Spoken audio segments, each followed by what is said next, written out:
Oh yeah, we already asked for the program. Okay. What is your opinion on alcohol companies such as Molson sponsoring big ticket events or athletes? Does it conflict with the values of sport in general?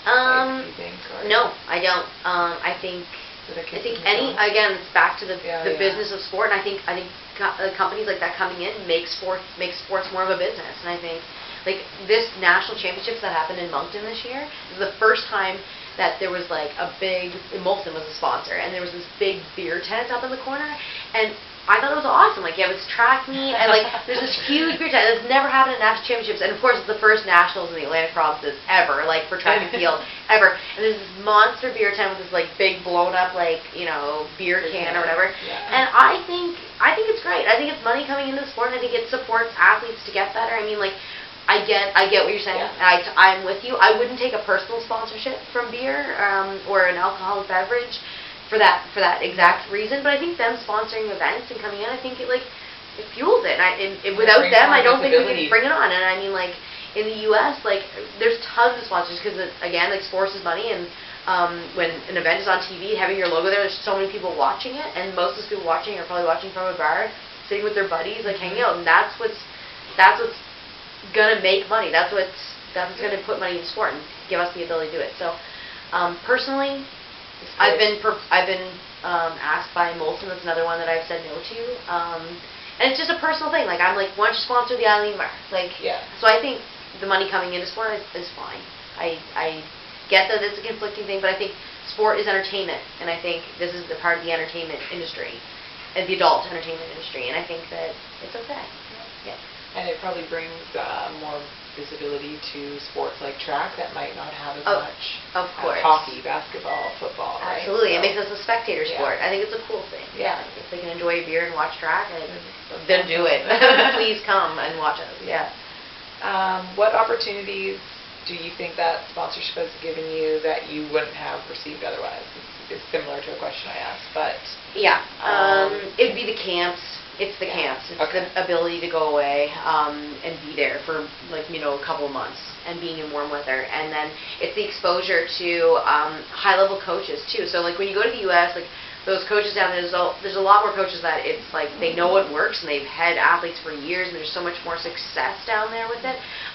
They maybe have a technical eye. It's my ability to go to meet a coach and have them analyze me that way and work with me and try to figure out how to get me to be moving my body in the most efficient way possible.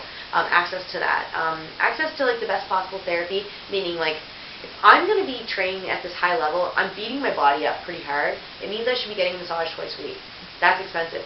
I should be a chiropractor like once a week. That's expensive. If I get injured, I should be going to the clinic like 2-3 times a day sometimes. If it's ultrasound related, to increase blood flow.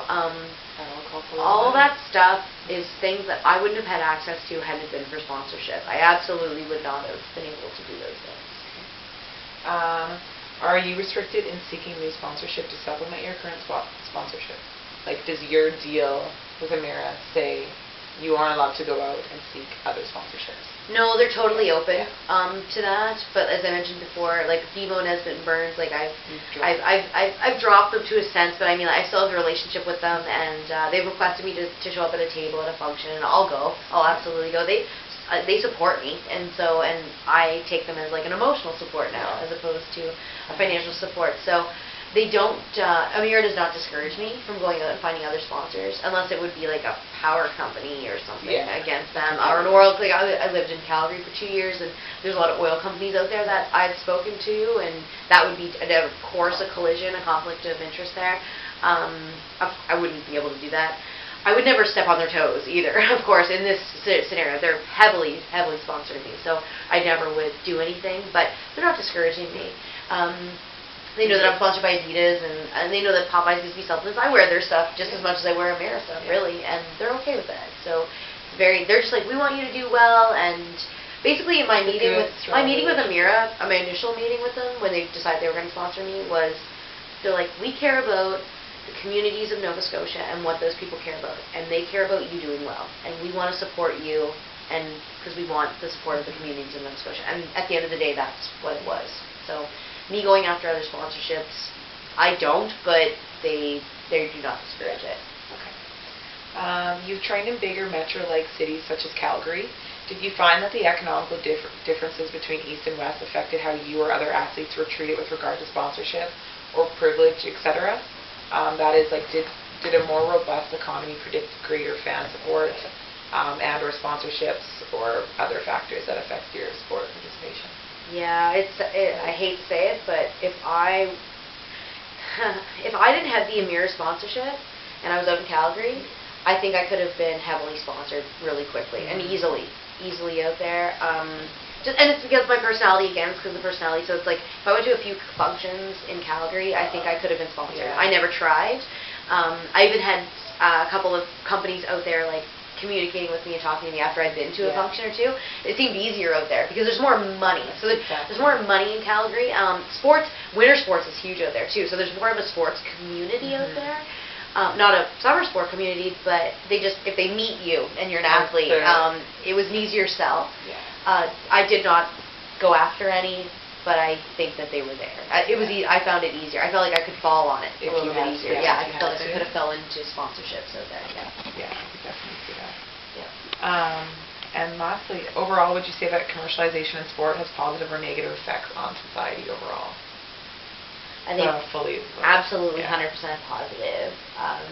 The more athletes in the media, the more athletes on TV, I think the better. I think it's super positive for the population to be seeing that, high performance, seeing what the human population can achieve at the highest level. How fast can we run? How far can we throw? How far can we jump? I think that's great. I think like I said, it inspires them to do other things in their life. It's not necessarily just athletics. So I think the commercialization of sport at a high level, high performance athletes is great. I think it's great for the community. Yeah.